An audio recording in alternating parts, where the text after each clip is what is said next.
From the New York Times, appeals court blocks Trump's attempt to restrict birthright citizenship. The ruling from the U.S. Court of Appeals for the Ninth Circuit brings the White House's theory of citizenship closer to a full Supreme Court review.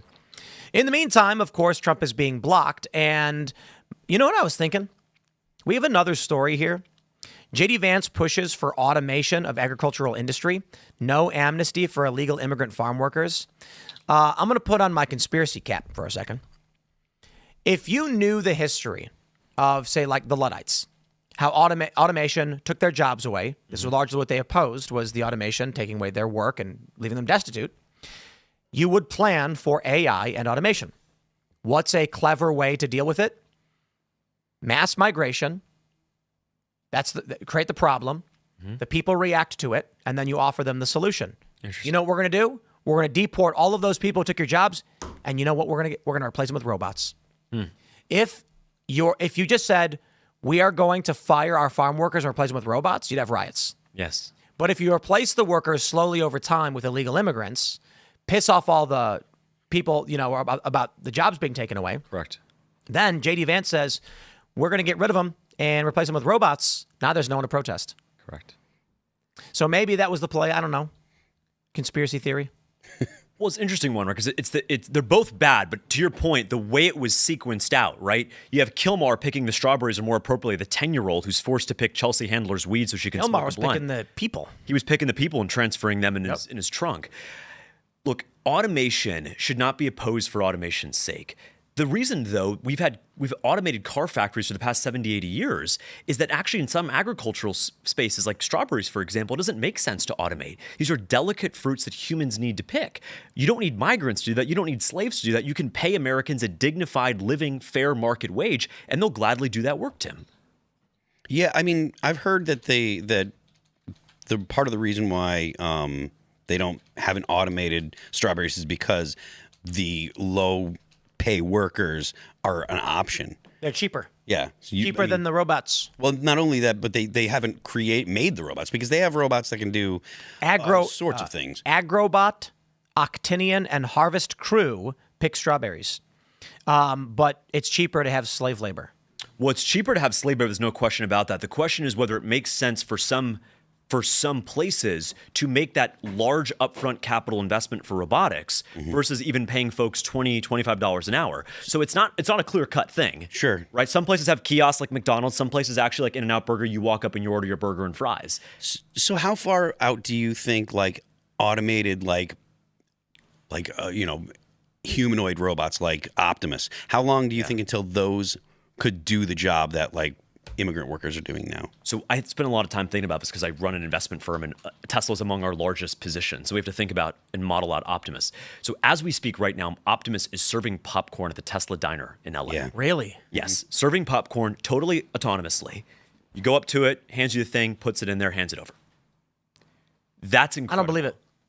They had that party with the Optimus bots, and it turned out they were remote controlled. But they admitted that. What they've said now is this is actually an autonomous Optimus robot. That was 8 months ago. It's now been trained on the model even better. Now, it's not talking to you in a coherent way, but it's all it's doing is grabbing the popcorn, putting it in, handing it over to you. They have Grok. I mean, they can add Grok to it, and they now added Grok to the Tesla. To your question, I hate it all. No, because I have Android, and it used to be the Bixby digital assistant. I would just press the button and say weather, and then it would pull up a window showing the weather. Now it's some weird guy going, "Hi Tim, the weather for today is going to be." I'm like, "Shut your mouth! Just give me the weather. Just give me a picture I can look at." Correct. Now it just goes, "Today's weather is going to be a high of," and I'm like, ugh.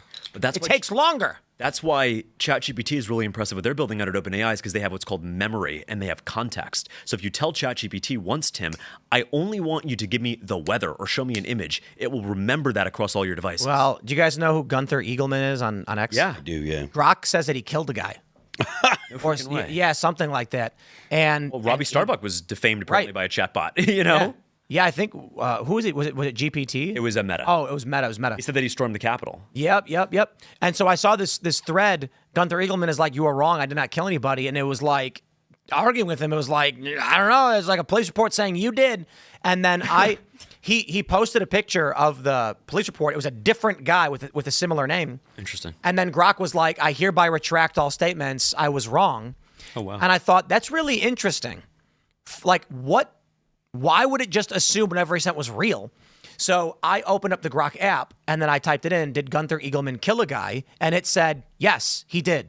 It said, there are conflicting reports. However, a man of the same name did slash someone in the neck, killing him or something like that. I don't know if he killed him.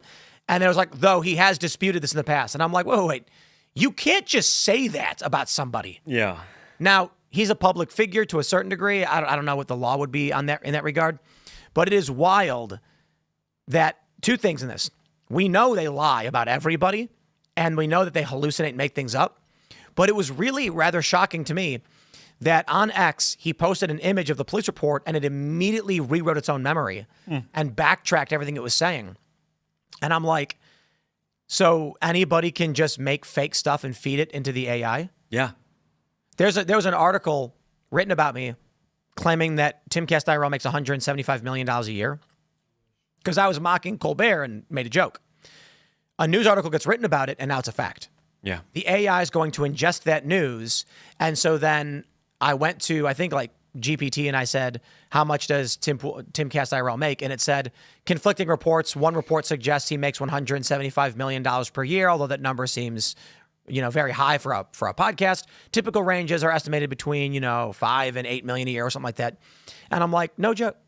Somebody literally saw a gag tweet from me, wrote a story about it.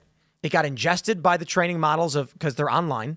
And now it is legitimately telling people that it's possible we make $175 million a year. It's amazing. Right. Well, imagine what an investment algorithm would do. And if you had a stock and then all of a sudden it knew you made $175 million, it could bid your stock higher on that false information, right? But I think this goes to the point, Tim, that we are not automatically inferior to AI because we would look at that at first blush and say, Tim's smart, he's wealthy, but that doesn't make a lot of sense. Except there were tons of people responding being like, wow, you make $175 million? Can I get some? And then people responding with like, wow, what do you spend that money on? And it's just like, oh my God. Yeah. That's crazy. It is still hallucinating, but it's still like an infant technology. It is. Whether it be AI or whether you're talking about robotics actually are not infant, but having robotics that can do train things. themselves on its own neural net, where you go to Optimus, and Optimus has never picked up books and put them on a bookshelf before, but knows through its training, through the neural net, that it can do that. ChatGPT says Gunther Eagleman stabbed a guy. Wow. Even though he wasn't. Yo, this is crazy. Gunther, you gotta sue. I gotta pull this up. This is a crazy story. For Gunther. I'm sorry to hear that. But yeah, so you're saying that Optimus actually is able to train itself? Correct. Because I know that some of the ways that they have been working with the AI is basically they would put Optimus in a room with like toys and it would literally play with toys. That's right. Right? So they've gotten to the point where it can actually interpret, like put these on the shelf and it'll do that stuff. Exactly. And so the idea is use those model experiments to build out the physics engine of Optimus to train itself. But for example, if we had an Optimus here, it would never have been necessarily trained on putting books and taking the covers off and putting them on a bookshelf. Never have been explicitly trained on that, but could still render that task. That's the power of it. Yeah. Is you never have to train it to take out your trash or to pick something off the lawn, but it intuitively knows how to do that. That's impressive because I was under the impression that essentially they were training it to do things, and then once you trained one Optimus how to do things, everything, then all of the Optimus would know how to do this one task. But it's actually able to learn correct, and then in the real world. So train it to do say 5% of all things. So for example, I have never had to do the task of taking a book that is hardcover and putting the covers back on it. I've never done that in my life on a large enough task, but I know how to do it. Right. And so the point is, how do you get Optimus's aggregate intelligence to be able to do tasks that it's never done before, but it can intuitively iterate and figure out how to do it on the fly? This is actually smarter than the plug-in in the Matrix, where you plugged in and learned a certain task or whatever. Correct. And I have a Tesla car, and it's the same thing. That Tesla car, I live in rural Florida, about 20 miles south of the Georgia line. That car has never been trained to drive in rural Florida. Never. It's never trained on my block, but it's been trained in San Francisco and other places as well, to where it's built out this end-to-end neural net that even if it's never driven on those roads, at those intersections, on those roundabouts, at those U-turns, it intuitively, neurally knows what to do next. That's how you scale it. Now, Waymo, that's the Google technology that they have. It's fixed to a geofence. So that same Waymo that can drive brilliantly in San Fran or LA or Phoenix, you put it here in West Virginia, it could not move 10 feet. Okay, so because it has not been expressly trained on these they give streets. Waymo the map. Exactly. And it knows where it is on the Google on that map. Okay. But it knows nothing else. And so now what you're seeing play out is Waymo and Tesla's robotaxi in Austin in a very similarly sized geofence, but Tesla can scale like that. Think of it this way. Austin has 1,500 Uber drivers in the Austin metro area. Tesla produces in its Texas factory 1,500 Model 3s and Model Ys every single day. That means that in one day, Tesla could totally take over and be bigger than Uber in just Austin. And then you have the fact that there are millions of Teslas all over the country that with a software update, Phil, could become this robo-taxi and pick people up. That is a massive deflationary force. I'm also excited about it because it means that rural Americans can actually have a real form of transport to get around. They need to get around. A third of the country lives in rural America, but Uber doesn't exist out there. Public transit doesn't exist out there. And robo-taxi can help getting people to church, to jobs, increase labor mobility, wages, et cetera. The funny thing is, there was a viral post where a guy worked for Lyft. He posted how much money he made. Yeah. And then he posted his yearly maintenance and repairs. Yep. And he lost money. Yep. You cannot make money on Lyft. Yeah. You Or Uber. literally cannot make money on Lyft. Any of them. Yeah, you can't. Yeah, the driving apps, what they've basically done is trick people into stripping the equity out of their vehicles, thinking that they're getting money, but they're actually losing. Correct. You'd be better off just selling half your car to somebody and then using that money and then owing them or something. That's right. Do you think that robotic taxis will be profitable or can be profitable? Absolutely. Absolutely. So can you go ahead and unbox that? Sure. So the biggest reason why is because they can run 24 hours a day, right? The second reason why is that it's cheaper to power an electric car than it is to power a gas car. It's about 80% cheaper. So a lot of that cost is going to come out. The third is the maintenance. The average internal combustion engine car, ICE car, has over 10,000 moving parts. The average Tesla has 90. So think about the maintenance cost, the energy cost, the scaling cost going down by a factor of 1/100. It's 100 times. So you're saying buy Tesla stock? Saying buy Tesla stock. I'll go even further. That's financial advice. That is financial advice. I want to be careful there. I believe you should buy Tesla stock, but I'll take it a step further. We are launching at Azoria, my investment firm, Tim. You're familiar with call options, right? Yeah.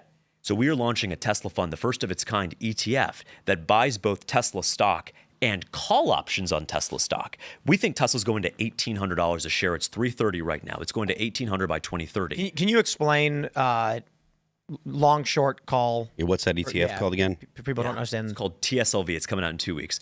Very simply, to your point on what a call option is. A call option allows you to own more of a stock than you want to put money into. So if a stock like Tesla were to go up 20%, you could buy a call option that would only risk 1/20th of that amount of the Tesla stock, but your call option would go up 30, 40, 50%. What is the mechanism of that?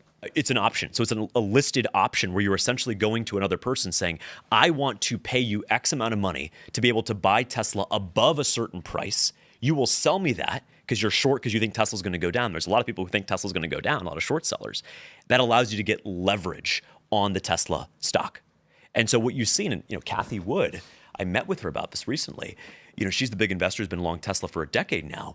She made so much of her money early on just by buying Tesla call options. Because if you told me right now, you guaranteed to me that Tesla was going to go up 40% in the next 12 months, I could put together a portfolio of options on Tesla, call options, that would go up 400% if I knew that it was going to go up 40%.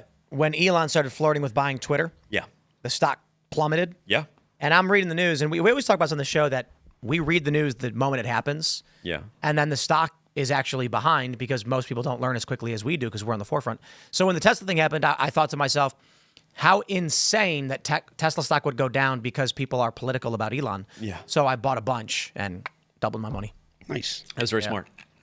Yeah, and the same thing happened with the Doge stuff very, very early on. Stock got down into the low 200s.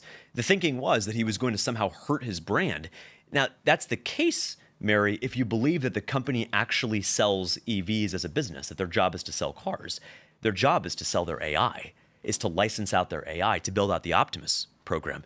No one's going to own a car probably in 20 years. You have the right to, right? But why own a car when you can have a robo-taxi pick you up for $3 and take you across town? Because my Model S is sick. It's a great freaking car. It's the planned future for robocars. They made a video. There was a viral video about this like a decade ago. Yeah. Is that nobody owns a car. You think to yourself, we're going to go to a restaurant, and then you take your phone and you just hit the rideshare button, and then you walk outside, and literally within 2 minutes the car is there, because every car everywhere is automatic. Yes. There will never be traffic again, because as your car is about to enter the highway, it's communicating with the entire network of cars, and they all can adjust. They can accelerate and decelerate at the exact same time, and they can space out to make room for you to merge in perfectly. So it's seamless. Yes. One of the funny thing is that there was a Mythbusters episode on traffic where they had a bunch of cars drive in a circle, and they created traffic jams, and it was unavoidable because at a certain you have a reaction time. So when the car in front of you stops, you stop. When they start, it takes you a second to start again. If all the cars are synchronized, they can all start at the same time and stop at the same time. Never be traffic again. Yeah. Never. I think about how much time that's going to save for people.